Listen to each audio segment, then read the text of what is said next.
All right, in this video, we're gonna go over a dynamic warm-up, then we're gonna add in some speed and plyometric drills, and then a little bit of light implement and heavy implement power training. So we're gonna start with a dynamic warm-up, okay? The dynamic warm-up is going to include some hip hinging, we're gonna do some hinging, squatting, we're gonna do some crawling, then we're gonna go into some march, skip, and lateral skip patterns. Then we're gonna go into pogos, jumping, and then we'll go into some more advanced efforts to split squat jumps and tuck jumps.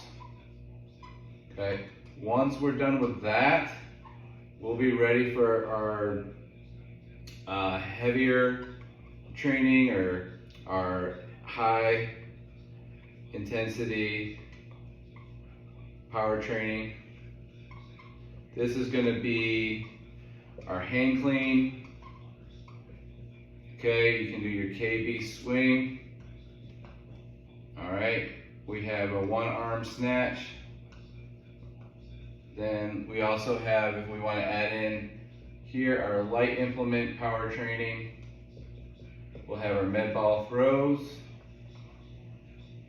We'll have some chops, and we'll have some lifts with a box. Okay.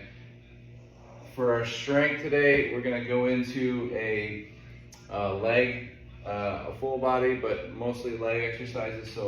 But I am going to concentrate on the split squat row, and also the one leg skater squat row. Okay, we'll get into some back squat, and we'll also do some front squat. Okay, we'll do a good morning, and we'll also get into our sumo squat. Okay, we'll do some lunging,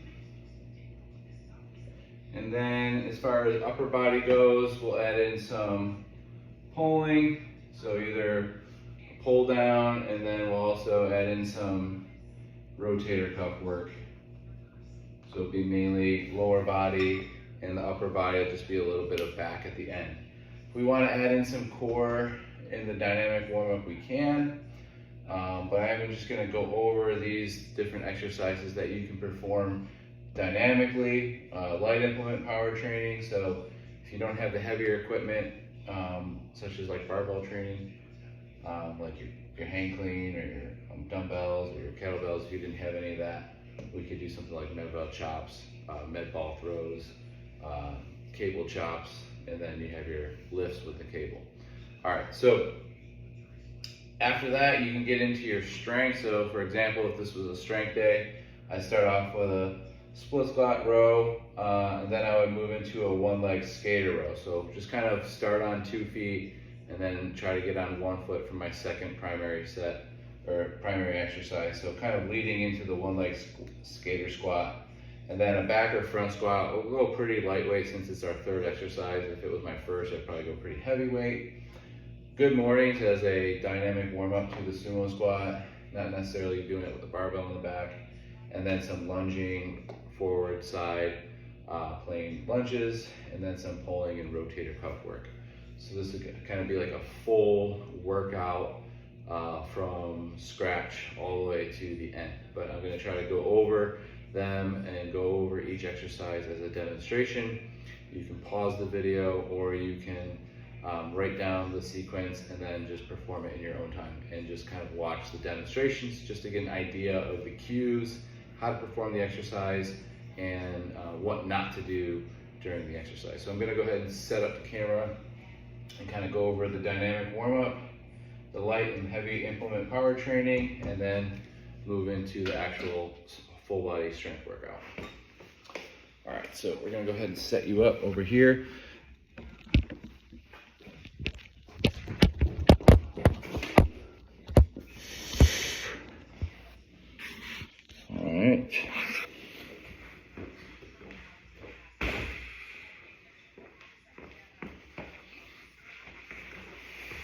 Some music on, maybe.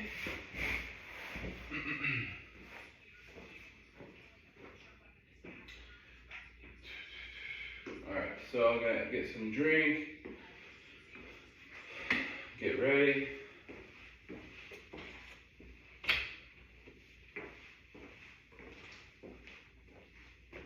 So, if you are working yourself out, you should be ready to go. So, no holds bar, go all out. Otherwise, don't go to the gym at all. If you're not feeling good or if you're fatigued, that is not a good time to go to the gym. So take a day off and get after it when you're ready. All right, so we're gonna start with the dynamic warm-up. Then we're gonna move into our light and heavy implement power training, followed up by our lower emphasis full body training session with a back emphasis as well.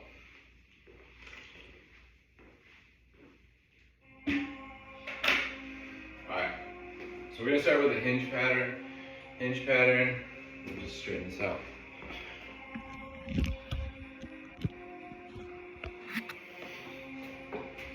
We're going to start out with a hinge pattern. Hinge pattern is basically bringing your belly to your thighs, okay? With your legs and knees slightly bent. Side view. So take an inhale, hold the air, exhale, explode on the way up. I can do this with wide leg. Hands at the hips. I can also go wide leg with a T. I'm going to go for about 15 to 20. And after a T, I'm going to go for an X. And then maybe an I. Okay, really stretching out the posterior chain. Okay, getting the back moving as well from a hinge position. Next, we'll go into squat pattern. So feet are about shoulder width. I'm gonna slowly bend my knees, reach forward, kind of relax into this squat. Move side to side, hands together, and then just slowly bring the elbows on the inside of the knees, and if you can go side to side here,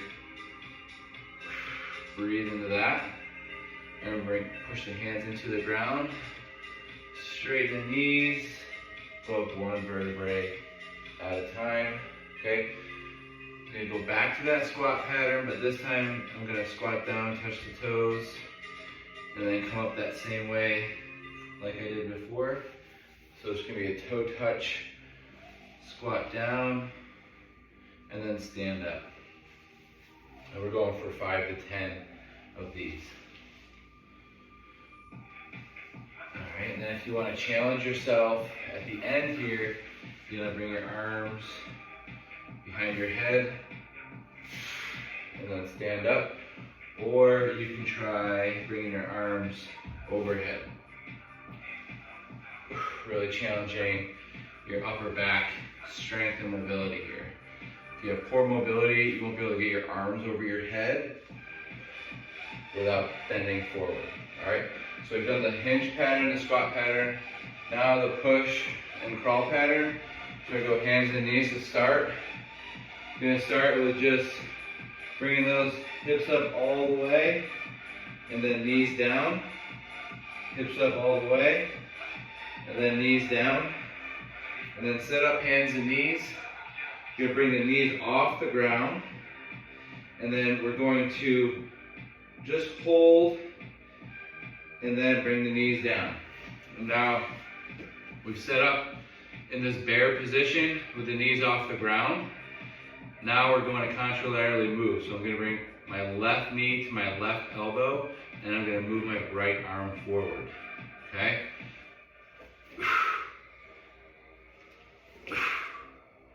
And then bring my opposite knee back. Okay, and then I'm going to try that forward And then I'm gonna go backward. The same way I went forward. And I'll do that for about 20 yards. And then you can challenge a lateral crawl by getting in the push-up position. Cross over the right hand as you step with your left foot. Go back to your start position. And then repeat. And then reverse it.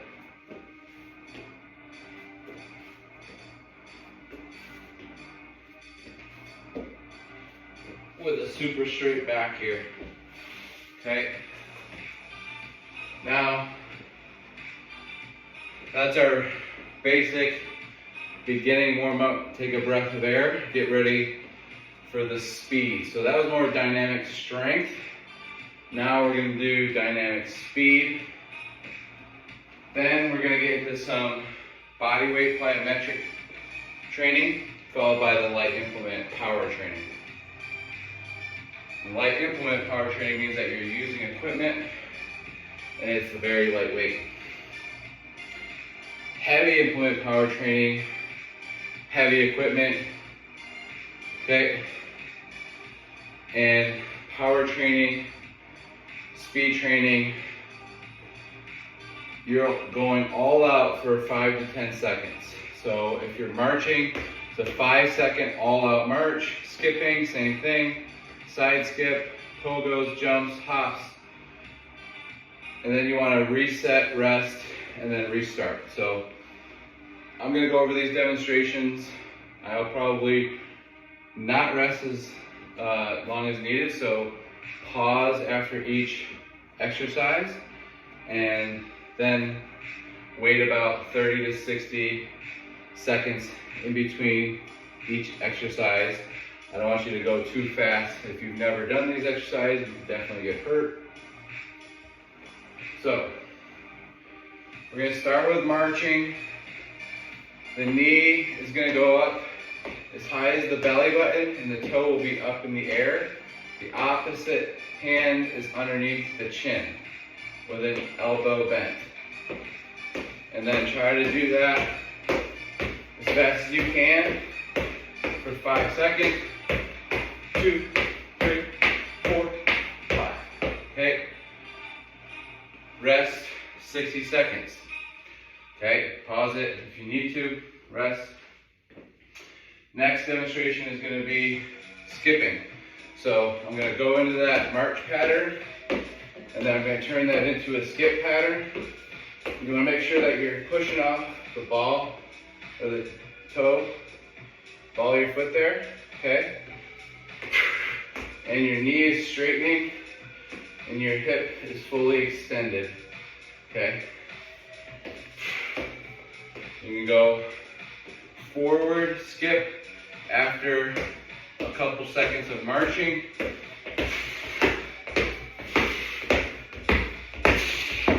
My arm is going down like I'm hitting a hammer into a nail. All right. So now we're gonna go into lateral skip, but we gotta get this right here. I think the heat's on, or it's just getting hot. All right. So lateral skip.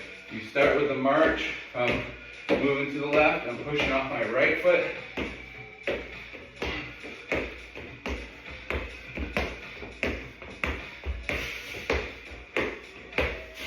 Moving to the right, I'm pushing off that left foot. So that's your side skip, okay? A lot harder to do if you've never done that before, or if you have done that before, you know how hard that is to learn. Okay, so that is our speed warm up. Now we're gonna get into some body weight plyometrics, starting with pogos. Okay, so take another 30 to 60 seconds to rest before we start. Pause it if you need to. So for the pogos, knees are slightly bent.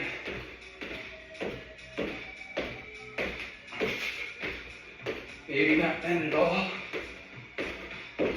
Really just a recoil action. And again, 5 to 10 seconds, then rest, okay? 60 to 90 to 120 seconds. All right, next it's gonna be your jump.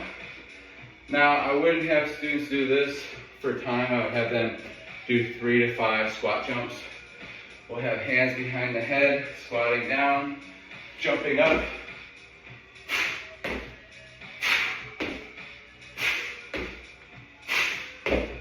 Okay, getting full range of motion there, really feeling it in the quads. You're definitely gonna wanna rest 60 to 120 seconds after those squat jumps. Next, it's gonna be the single leg hops. So finding some space and using small cones or small hurdles. We're gonna hop linearly or forward. Then we're gonna hop side to side. Okay, so I'm going to go on one foot, bend one knee, swing that leg forward, and then when it gets back, I'm going to then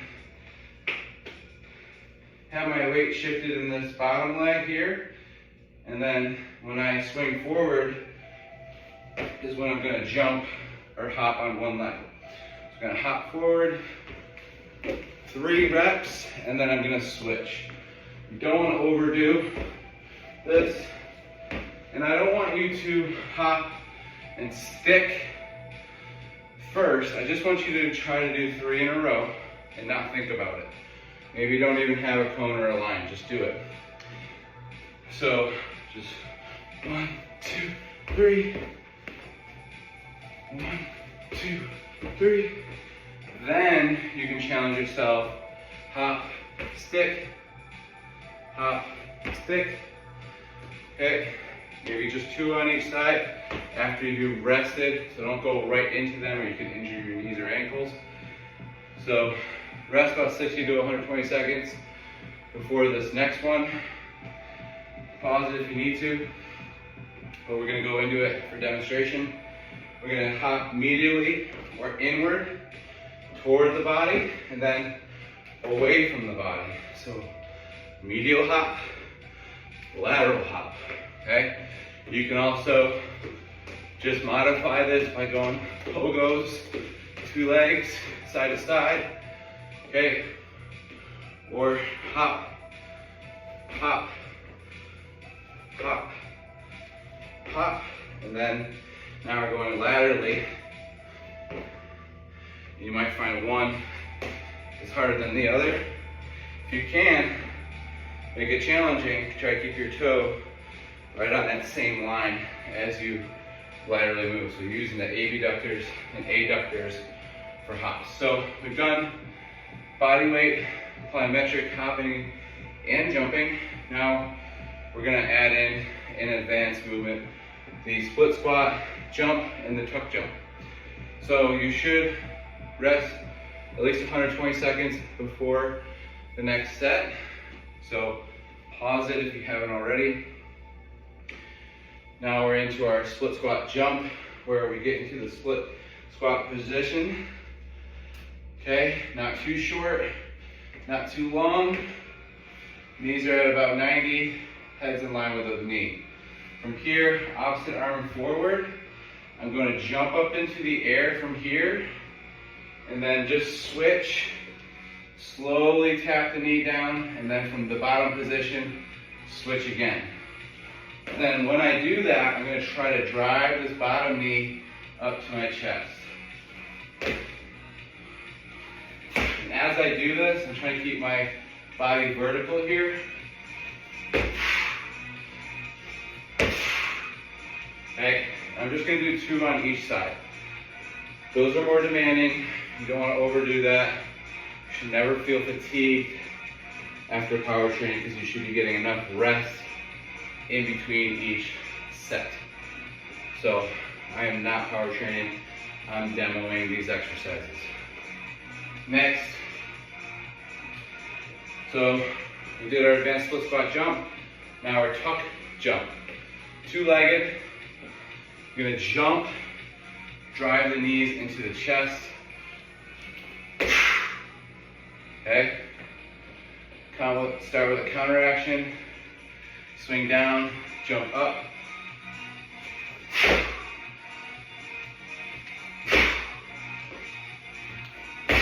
Okay, 3 to 5 reps for the tuck jump. Yes, there's an advanced version. It's called the one leg tuck jump, which would be very brutal if I did it and demoed it, which I'm going to do. But I would recommend and suggest resting at least 2 to 3 minutes after your split squat jumps and tuck jumps. So, very dangerous here. You can use the bottom foot for support, like I just did, for modified level, especially if you're not resting in between sets. Or you can try to land without support.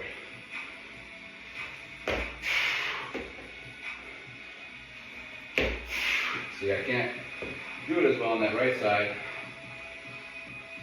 So you practice. All right. So that is your body weight plyometric training. I'm gassed only because I'm not resting between sets, and you should not do that. So on to light implement power training. We have a dumbbell, kettlebell that we'll use for light implement power training. All right. I guess you could technically scale the kettlebell into light or heavy implement power training. So that's kind of a hybrid. But I think we'll add the med ball throw, chop, and kettlebell into the light implement power training.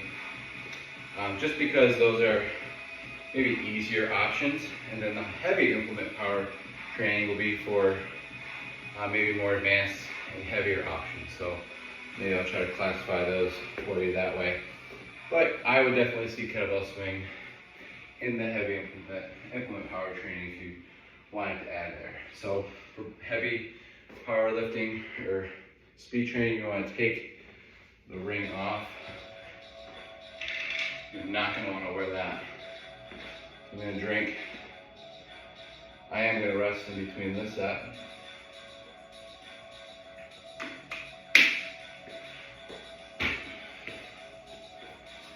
Alright, so we got med ball, chop.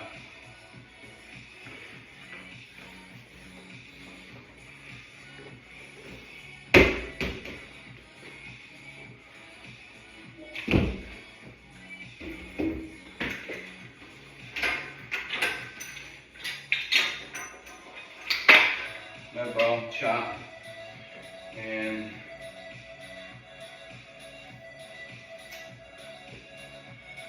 do some box jump too.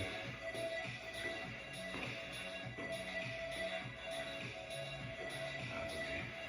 All right, so for the med ball throws or slams, you want to have a ball that's cushy and a ball that bounces in the same direction up. If it's going to go side to side, it's going to really mess up and hinder your performance. So you want a ball that bounces well to start off. So when you slam it, you want to get your feet at least shoulder width apart. You can go wider here. Okay, and then from this position, I reach overhead. I can have a slight elbow bend at the top, and then from here, I'm going to whip down, catch the ball.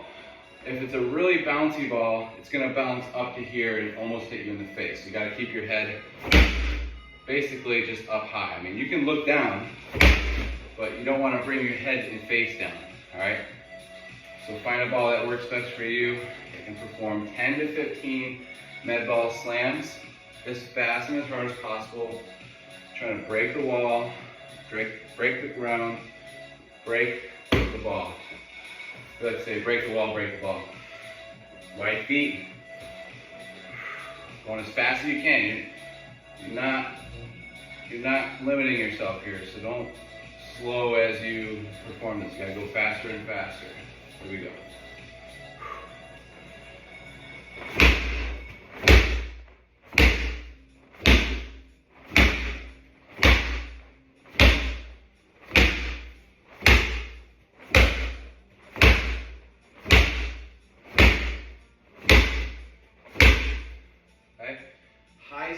high velocity, short duration, light implement power training.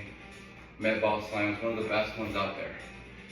You can also alternate your med ball slams, putting more pressure into the front foot and focusing on hip movement and overall overhead rotational movement. So it would look like this if I go fast.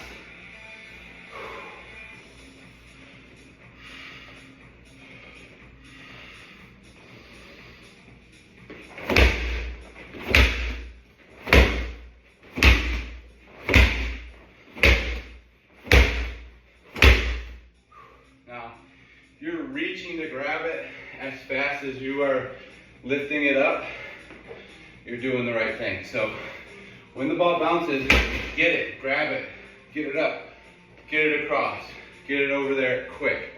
A lot of times you see this.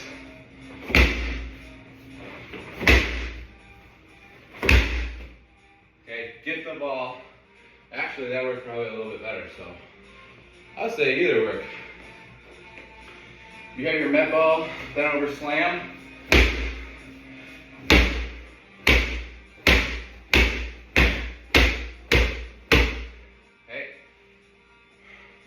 Good one. Horizontal force production. Good for chest, plyometrics. So the med ball is really an upper body power, light implement power training tool. So that's what's the best benefit. So you can perform your rotational throws as well at a wall and catch it. Show you one version. Okay, just like that basically. And you can turn and step toward the wall, turn and push into the wall. You can chest pass toward the wall. You can overhead throw toward the wall. Woo. Okay, so if I had a wall, I'd show you. And I got tons of wall videos, med ball wall videos you can watch. All right, next. We're still at light implement power training. We're onto the chops and lifts. Starting with a lift, find a box, hold the rope, underhand grip here, or thumbs up.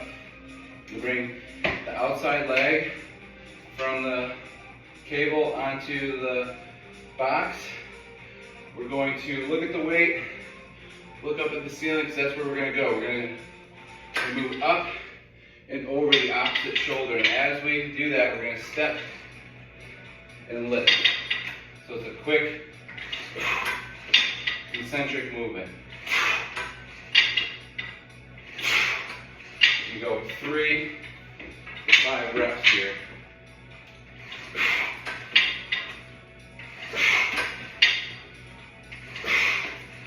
Okay, so there's your lift with a box.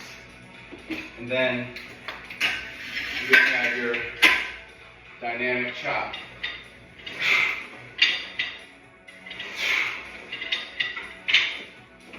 This is probably a little bit more weight than your lift.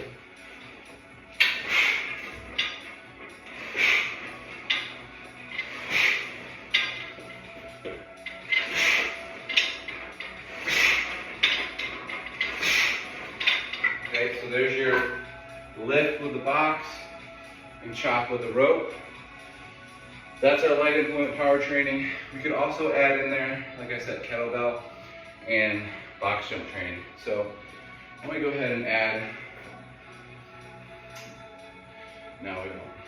So let's get into the kettlebell, since it's maybe our hybrid, so call it our heavier implement power training, since we have 55 pounds here. So you want to set up kind of like a triangle base, so feet and kettlebell make a triangle with the feet making the base.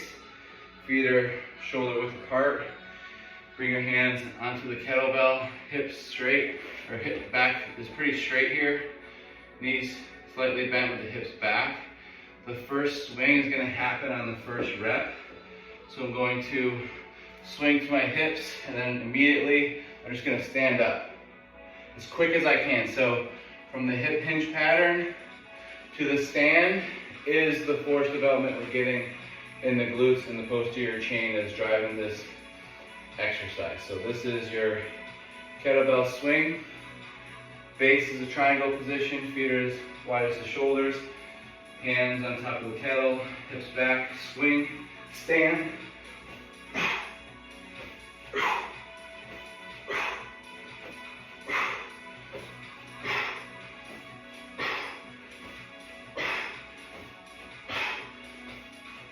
Okay, so that's mediocre weight going for mediocre reps, 10 on the rep scale now. On the rep scale now there. If I had 100 pound or a 60 pound or an 80 pound kettle, I'd probably go for 3 to 5 reps or 8 reps. So there's your kettlebell swing. Heavy implement power training for sure. Okay, definitely gonna be more force development, but a little bit harder technique wise to get than maybe some of your body weight patterns. Okay, next we'll go to the one arm snatch. We have a 50-pound dumbbell here. So this is an overhead power exercise as well as a hip hinge. Okay, and then we just stand right up.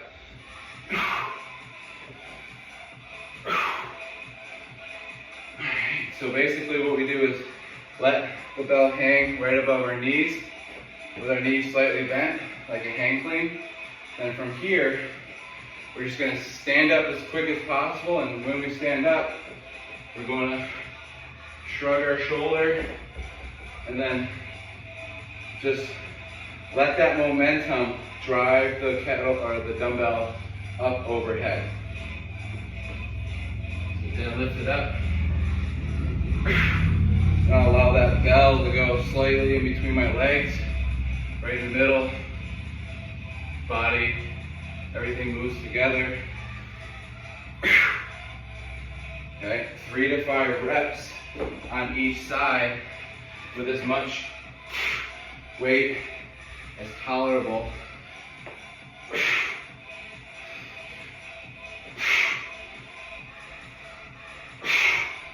And that's your one arm snatch. Next, we're going to get into the hang clean. So that will be with the barbell, and we'll start having to add some load now for that exercise. So I'll add 45s to the bar, just to give you a good reference of, and we'll just do 35s.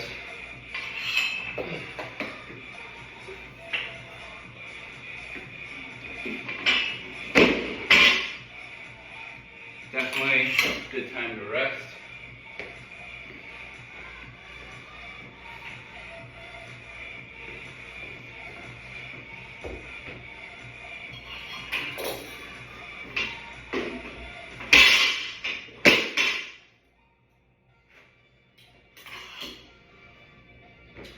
Alright, so here's your hang clean. Let's go into that. So that hang clean is a great athletic tool in developing power, but a lot of people may have issues with their wrist, mobility and strength, and be susceptible to those wrist injuries, and maybe some shoulder difficulties in getting into this position because it requires a lot of upper body mobility, and if you overload it, you can quickly get hurt. So start light. The feet are going to be shoulder width apart. Make sure that you're on both sides of the bar equidistantly. Then the hands are going to be about shoulder width apart. You're a little bit wider than the ankles. You're going to deadlift the bar to get it up to start in a conventional deadlift pattern. From here, I'm actually going to bring my hands a little bit more narrow. So probably right shoulder width apart. Same thing with the feet. From here, I'm going to hip hinge, bend the knees just slightly from my start spot. I'm just going to call this the squat. So I'm going to squat, and then I'm going to pull, and then I'm going to jump.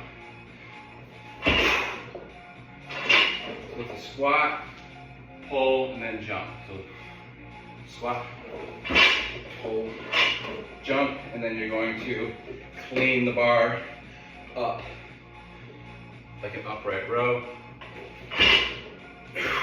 Okay.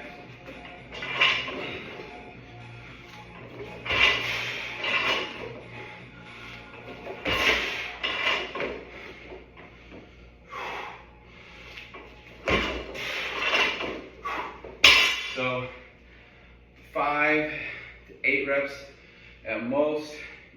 You can even play into the 3 rep range if you're going super heavy. That's your hang clean. There is the power clean, which I'm not too keen on, but I'll show you that. So it actually starts in the conventional deadlift position. You're gonna power clean it. So power clean means that you start from the floor. Hang clean means that you start above the knees. And then the power clean means that you clean, squat, and hold. And then you can